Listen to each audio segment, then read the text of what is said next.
Bonsoir, je m'appelle donc Sophie Bernard, tout simplement, et je suis ravie de nous voir tous réunis ici, dans la maison des citoyennes et des citoyens de Montreuil, la mairie.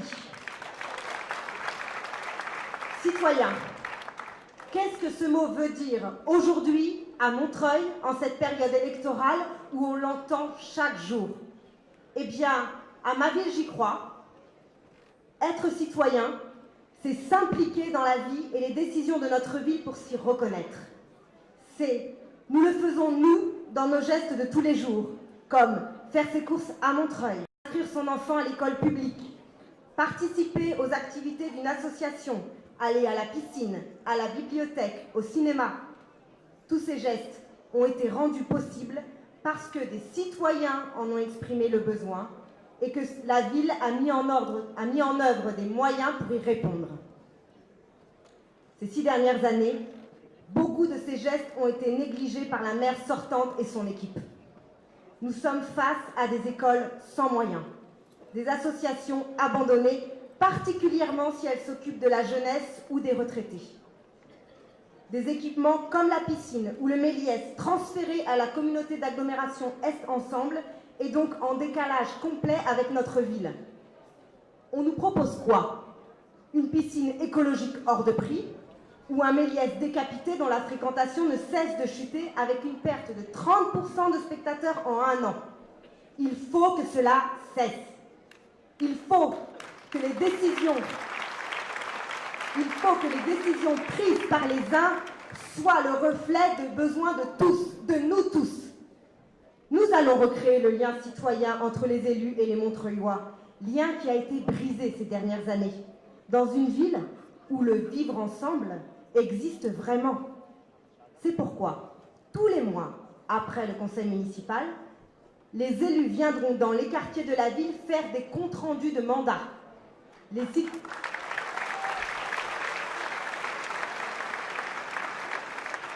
Tous les citoyens pourront les solliciter, faire entendre leurs paroles, alerter sur les sujets qu'ils souhaitent et critiquer les décisions prises pour qu'elles répondent au mieux aux besoins des Montreuillois. Ce dialogue permanent et public permettra de renouer le dialogue et de remettre de la proximité, de la confiance, de l'empathie entre les élus et les Montreuillois. Il sera accompagné d'une réelle présence sur le terrain, d'une disponibilité et d'une écoute permanente. Car l'équipe que vous choisirez se doit de vous représenter pendant 6 ans, et pas uniquement du lundi au vendredi de 9h à 17h. Il y aura un élu de permanence la nuit, des permanences téléphoniques l'après-midi tenues par un élu, la mise en place d'un bureau des citoyens pour recueillir vos questions avec l'aide d'interprètes et d'écrivains publics et la garantie d'obtenir une réponse des élus en moins de 30 jours.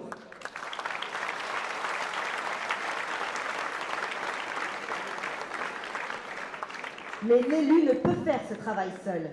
Il doit s'appuyer sur les conseils de quartier, les associations, les collectifs et les mouvements citoyens. C'est ensemble que nous pourrons imaginer et réaliser une ville à notre image. Pour cela, il faut que les hommes et les femmes de terrain soient reconnus pour leur expertise et voient le résultat de leur implication dans les projets qui naissent, au travers des concertations et des rassemblements citoyens, avec et autour d'eux. Les conseils de quartier pourront proposer des projets où la ville sera un point d'appui. Ils inviteront les élus selon leur ordre du jour pour obtenir des réponses à leurs questions. Leur interlocuteur sera le coordinateur de quartier qui rejoindra les équipes des antennes pour une présence sur le terrain. Il fera le lien entre les services pour réaliser les demandes. Les habitants pourront s'approprier leur quartier et même au-delà, avec un renforcement de la coordination des conseils de quartier qui permettra de relier les initiatives et que les forces s'unissent. Mais il y a d'autres acteurs dans la citoyenneté, les associations. Le travail qu'elles font chaque jour sur leur terrain doit être soutenu et encouragé. Leurs démarches doivent être facilitées. Les conventions passées avec la mairie doivent être claires et éloignées des considérations politiques pour aller dans le sens des Montreuillois.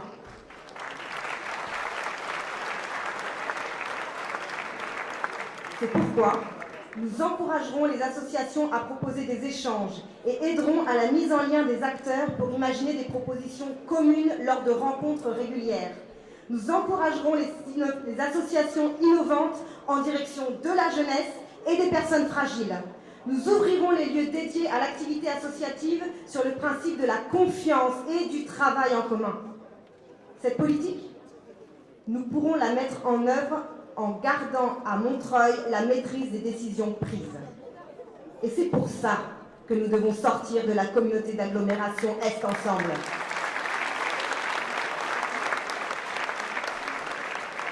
Elle choisit pour nous, loin de nous, avant de laisser la place au Grand Paris tel qu'il a été imaginé, où un conseiller seul choisira ce qui fera de notre quotidien sans jamais en connaître la réalité, où notre parole, nos choix, nos attentes ne compteront pas. Avons-nous envie de ça? Avons-nous envie d'être noyés dans une métropole où nous n'existerons plus?